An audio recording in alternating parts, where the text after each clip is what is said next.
Que tal? Moi bo día.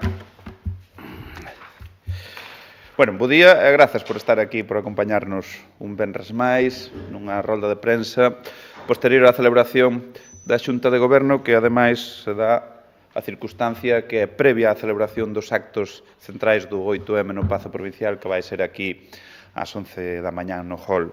deste fermoso edificio. No que se refire á Xunta de Goberno, hoxe aprobamos preto de 4,8 millóns de euros en iniciativas de xuventude, lingua, transformación digital, fomento do emprego nos concellos e mellora nas estradas provinciais e infraestructuras municipais. Ao detalle, demos luz verde á concesión do programa Vive o Rural, de saídas ás granxas e escolas por preto de 71.000 euros, aprobamos as bases das axudas para actividades de dinamización da lingua galega nos concellos por 150.000 euros, activamos o primeiro Plan Estratéxico de Transformación Digital da historia da provincia con preto de 180.000 euros, demos luz verde a máis de 200.000 euros para mellorar infraestructuras e equipamentos deportivos en Meaño e Forcarei e outros 1,7 millóns de euros para a mellora de 2 estradas provinciais en Salvaterra e Marín. E, finalmente, demos luz verde a 2,5 millóns de euros do Plan Máis Provincia para a contratación de persoas desempregadas e tamén a mellora de infraestructuras municipais. Ambas cuestións que benefician a 15 municipios. E logo, fora da orde do día, pois vos quero comentar e aproveitar para facervos un anuncio e novidades relativas á Rías Baixas Field Commission. E comenzamos, e facémolo falando de futuro desta provincia, da mocidade, porque hoxe aprobamos destinar preto de 71.000 euros para que 68 centros educativos e AMPAs de 30 concellos desfruten de saídas a granxas escolas da provincia a través do programa Vive o Rural. En liñas xerais, imos destinar ata 1.250 euros por entidade beneficiaria e con estes recursos os centros educativos de infantil, primaria, secundaria e as AMPAs dos concellos de menos de 20.000 habitantes poderán custear o desprazamento de ida e volta e tamén a entrada ás granxas escolas da provincia. Como sabedes, que xa vos informei anteriormente, este ano incrementamos o orzamento en 20.000 euros para ampliar o número de beneficiarios. Esta decisión, que foi do máis acertada en base ao éxito que xa viñamos tendo, pero agora no que houbo en canto a solicitudes vai a implicar que por cada edición tiñamos 1.950 beneficiarios, agora falamos de 2.800. 900 beneficiarios máis que se van a beneficiar deste programa Vive o Rural, co incremento de 20.000 euros, e lles vai a permitir ter a oportunidade de coñecer de preto a realidade das actividades gandeiras e agrícolas nesta provincia. E imos agora coa lingua. Xusto cando onte remataba o prazo para solicitar as axudas dos servizos de normalización lingüística das entidades locais, dotada con 200.000 euros, hoxe aprobamos as bases de axuda dotadas con 150.000 euros para que os concellos de menos de 50.000 habitantes impulsen actividades de dinamización do galego. Estas axudas teñen por obxectivo fomentar a nosa lingua, potenciando o seu uso no ámbito socioeconómico e, en xeral, en todos os sectores que teñen importancia. E, como vos dixen, van dirixidas a concellos para impulsar certames literarios, iniciativas de novas tecnoloxías, videoxogos ou podcast, así como tamén actividades de sociolingüística e toponimia, iniciativas para fomentar o galego no comercio e na industria, campañas de dinamización ou accións que recoñezan a labor de persoas e colectivos a prol do galego. Con estes recursos provinciais, subvencionaremos desde o custe de contratación dos servicios técnicos ata, entre outras moitas, a edición de publicacións. O prazo para solicitar as axudas é de un mes a contar o día seguinte da publicación das bases no boletín oficial da provincia. E temos a sorte de ter unha lingua propia que nos identifica e nos sitúa no mundo, e aí estamos nós, avanzando no fomento do galego, nos concellos, e para iso, cos recursos que hoxe aprobamos, máis os que vos comentei antes que rematou onte o prazo para facer a solicitude, chegamos xa a 350.000 euros de recursos destinados para o fomento da lingua galega, da nosa lingua. E seguimos, facémolo falando de transformación digital da provincia de Pontevedra, porque hoxe aprobamos a contratación para elaborar o Plan Estratégico de Transformación Digital 2630, a primeira folla de ruta deste tipo da historia da Diputación da provincia, dotado con preto de 180.000 euros. Trátase dunha ferramenta esencial que nos vai a marcar e definir a folla de ruta tecnolóxica da provincia durante os próximos anos e que, como adoitamos facer, se executará baixo o lema, un dos nosos principios, que é escoitando os axentes involucrados. E somos moi conscientes de que a transformación digital marca a folla de ruta en todos os sectores, e tamén no público, e apostamos por elaborar unha estrategia que recolla as necesidades dos principais axentes da provincia, que responda aos retos aos que se afronta a administración local en canto ás tecnoloxías. E aquí falamos de retos como o deseño dos servizos centrados no cidadán, que nos van a permitir reforzar o seu grado e o nivel de satisfacción, a evolución do posto do traballo digital e a eficiencia na xestión dos trámites administrativos. Así que, deste xeito, o proceso de elaboración do Plan Estratégico de Transformación Digital 2630 da provincia contemplará a análise da situación actual para determinar as necesidades de digitalización, a análise das tendencias e as boas prácticas e a propia elaboración da estrategia con actuacións concretas. Así que seguimos avanzando para convertir a provincia nun referente en canto a tecnoloxías de información e comunicación e con plan como o que hoxe vimos de activar, avanzamos para aliñar a digitalización coa estrategia provincial para convertela nun motor de competitividade, de atracción de emprego e de inversión e, por suposto, para posicionar a nosa provincia como un territorio intelixente. E cambiando de tercio ahora xa no bloque que se refire aos concellos, porque, por unha parte, e no referido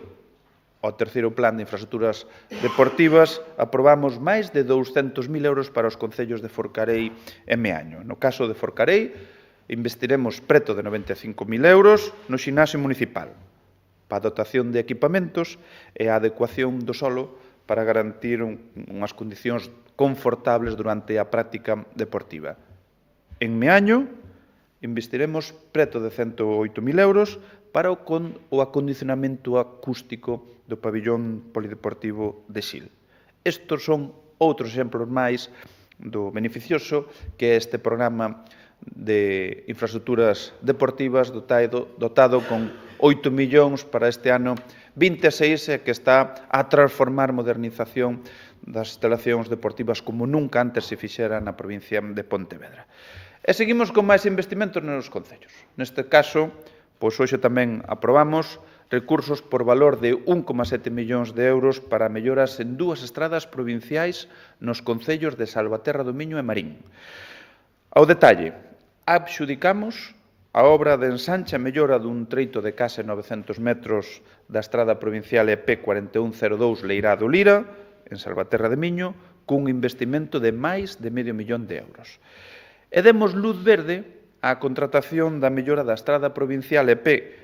1203, o campo Pardo da Vila, en Marín, cun investimento de 1,2 millóns de euros. Así que seguimos avanzando unha semana máis na transformación das estradas provinciais desta provincia, investindo recursos como nunca antes se fixera para alongar a vida das estradas e garantir a súa seguridade. E rematamos a rolda de prensa cun clásico, máis provincia, porque esta semana aprobamos destinar preto de 2,5 millóns de euros para a contratación de 130 persoas desempregadas en 13 concellos e actuacións en Poio e en Ponteareas. Logo, nas notas de prensa que remitiremos, vamos a detallar todas e cada unha das actuacións, pero no que se refire a investimentos, a liña 1 do máis provincia, dicir que destinamos a inversión en Pontareas 121.000 euros para que redacte o proxecto do novo solo industrial en Alomba. En Poio, unha inversión de 795.000 euros, que vai a financiar a mellora da contorna das rúas Silumia e Oitabén, en San Salvador, donde no ano 26 destinamos 228.000 euros e facemos un adianto do ano 27 de 567.000 euros. Isto vai a permitir a humanizar unha zona que estaba desexando executar este proxecto que fora moi prometido e agora vai a ser unha realidade que ven dese traballo que está realizando o Concello de Poio neste último ano, escoitando a asociación para executar unha actuación acorde ás necesidades dos veciños. E no que se refire á liña de contratación de persoas desempregadas,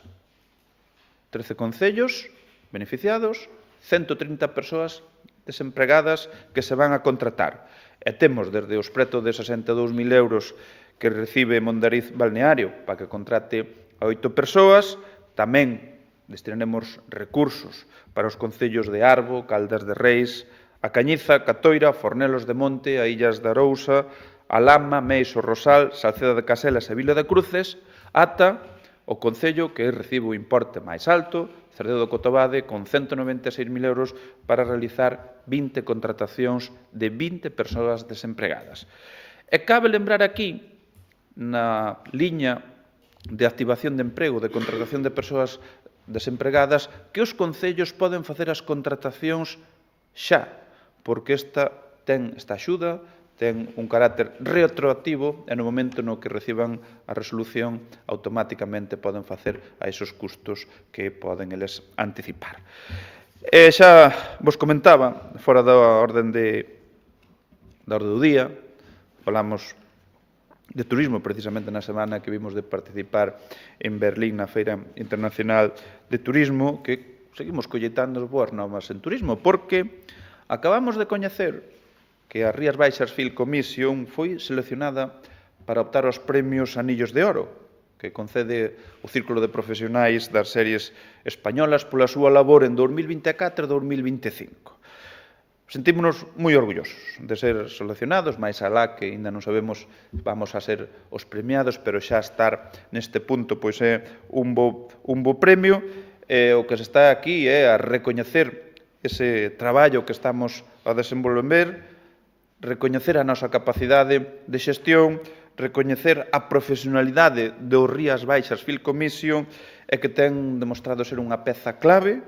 para o desenvolvemento de rodaxes e producións audiovisuais nesta fermosa provincia de Pontevedra. E non podemos esquecer que o ano pasado a Rías Baixas Film Commission xestionou máis de 60 producións audiovisuais na provincia, organizou unha viaxe de familiarización no que se deron cita empresas do audiovisual de renome internacional e tamén localizadores de grandes rodaxes e participamos en feiras e eventos que se celebraron en Valladolid e Londres, onde se divulgou o destino Rías Baixas en plataformas como HBO, Netflix e outras que son líderes do mundo. Así que estamos a falar da Rías Baixas Film Commission e quero anunciarlles e aproveitar esta boa nova que vimos de recibir para dicirlles que participaremos a próxima semana no Festival de Cinema de Málaga, ata onde iremos con todo o material promocional do destino Rías Baixas e onde habrá reunións de novo con novas produtoras audiovisuais para avanzar no posicionamento das Rías Baixas desta provincia como escenario de rodaxes. E non me quero despedir sen antes convidarvos ao acto central do Día Internacional das Mulleres, o 8M, un acto que vai a ter lugar no hall do Salón do Pazo Provincial, enmarcado na campaña A Nosa Meta a Igualdade, do que xa vos informei a semana pasada, que estará protagonizado por o Hockey Traviesas, que unha das entidades que recibiu, que foi premiada na última edición dos Premios Boas Prácticas en Igualdade, que contará coa actuación musical do Grupo do Conservatorio Superior de Música de Vigo e no que presentaremos o spot da campaña. Decíavos na semana pasada que a busca da igualdade entre mulleres e homes é unha carreira de fondo e, insisto, non imos dar ningún só paso atrás na defensa dos dereitos das mulleres. Pola miña parte, era o que tiña a ben trasladarvos e non sei se hai algunha pregunta ou cuestión que merezca ser aclarada. Sí, presidente, por a miña banda, falar, xa que estamos con temas turísticos, pedir unha reflexión, a valoración da Deputación de Pontevedra e moitos concellos que están cuantificando os danos despois dos temporais. Non sei se dentro da Deputación se confía en que agora que chega a Semana Santa toda a costa pode estar lista, preparada para acoller a todos os turistas, a todos os visitantes que se podan achegar aquí, e despois tamén nesta mesma pregunta incluir o conflicto en Oriente Próximo, un pouco como ve a Deputación este conflicto por a afectación que poda ter a empresas provinciais, sector vitivinícola, conserveiro, etc. Vale, por empezando no último, pois lóxicamente con preocupación a efectos do impacto que poida causar, é dicir, primeiro nas vidas humanas, lóxicamente, pero logo nos sectores estratégicos, aínda que nunha sondaxe que xa fixen algúns sectores, pois o impacto se veña a ser relativamente mínimo, pero eso sempre ten consecuencias. E vemos en consecuencias que van no bolsillo cando vamos a botar sen máis combustible e o incremento destos días. E na parte que me decías de turismo, Rías Baixas é un destino de moda. Isto require o esforzo de todas as administracións competentes. A costa, que é un reclamo moi importante nas Rías Baixas, que a raíz da campaña que levamos a cabo ano pasado no interior se convertiu tamén noutro reclamo, ten que estar no mellor estado posible cando chega o momento do disfrute, que pode ser a partir de xa, da primavera, cando veñan as boas temperaturas. E aí eu, pois, lóxicamente, quero reclamarlle ao Goberno Central, a Costas, que destine recursos para a mellora de todas as instalacións que hai nun entorno que é a de costa, da súa competencia, para que, aquí estamos a falar de moitos elementos, non só de praias, sino de derrubamentos que houbo de taludes, infraestructuras que hai en torno a costas, que lle boten unha man aos concellos, porque, que tomen como exemplo a Diputación.